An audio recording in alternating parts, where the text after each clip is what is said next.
लक्ष्मण जी हमारे साथ मौजूद भी हैं। लक्ष्मण जी, आज सुबह से अटकलें थी मार्केट्स में कि ऐसा प्रस्ताव को मंजूरी मिल सकती है और अभी कुछ देर पहले वित्त मंत्री जब इसे पेश कर रहे थे हंगामे के बीच में तो अप्रूवल भी आ गया।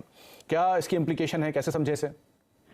देखिए, इसका सीधा सा मतलब ये है कि सरकार ने जो है एक और महत्वपूर्ण खबर ये आ रही है कि ऑप्शन बेचने पर सरकार ने सिक्योरिटी ट्रांजैक्शन टैक्स बढ़ा दिया है। पहले 1 करोड़ रुपए तक के टर्नओवर पर सिक्योरिटी ट्रांजैक्शन टैक्स 1700 हुआ करता था, अब उसे बढ़ा करके 2100 रुपए कर दिया गया है। तो ये एक बड़ा महत्वपूर्ण निकल कर आ रहा है। तो इस तरह से कई महत्वपूर्ण बदलाव के साथ फाइनेंस बिल को मंजूरी मिल गई। एक और बड़ी खबर, तो पहले आपको जहाँ long term capital gains tax देना पड़ता था, अब आपको short term capital gains tax देगा। इसका मतलब ये हुआ कि जितनी आपकी आमदनी होगी वो आपके इनकम में जुड़ जाएगी और इनकम टैक्स के जिस स्लैब में आते हैं उसके हिसाब से देना पड़ेगा।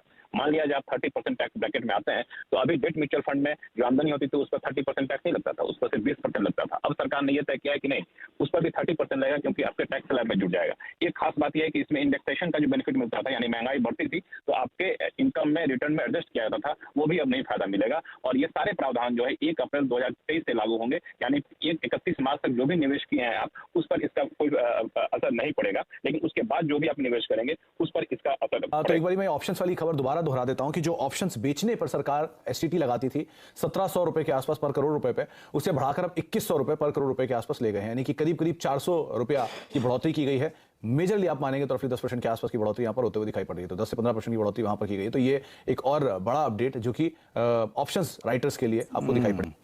इनफैक्ट इसके ऊपर और डिटेल ये आ रही है कि जो ऑप्शन राइटर्स हैं उन पे 23.5% एसटीटी बढ़ाया गया है और कमोडिटी फ्यूचर्स बेचने वालों पर 25% एसटीटी बढ़ाया गया है। तो ये लेकिन राइटर्स के ऊपर है। ऑप्शंस में, इक्विटीज में और कमोडिटी फ्यूचर में अगर आप फ्यूचर बेचते हैं तो करीब 25% के आसपास का एसटीटी वहां पर बढ़ा दिया गया। तो ये कुछ डिटेल्स जो कि फाइनेंस बिल से अमेंडमेंट में आ रही हैं और वो अमेंडमेंट की जो तमाम डिटेल्स हैं, चाहे ऑप्शंस पर हो या कमोडिटी फ्यूचर्स पर हो या फिर डेट म्यूचुअल फंड से रिलेटेड जो वो अपडेट आप अभी भी देख रहे थे, यानी कि long term capital gain tax का जो फायदा था वो डेट म्यूचुअल फंड के लिए नहीं एप्लीकेबल होगा। तो ये एक अपडेट सुबह था और उसी का ही अब अप्रूवल आता हुआ दिखाई पड़ रहा है।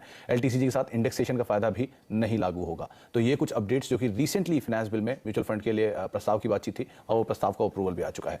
रिएक्शन आप तमाम जो एएमसीज कंपनी उनके ऊपर देखेंगे, HDFC AMC, UTI AMC, Nippon AMC, हालांकि निपॉन डीआई पर है, लेकिन बाकी एएमसी कंपनीज जो हैं उन पर एक स्ट्रॉन्ग रिएक्शन आता हुआ दिखाई पड़ रहा है।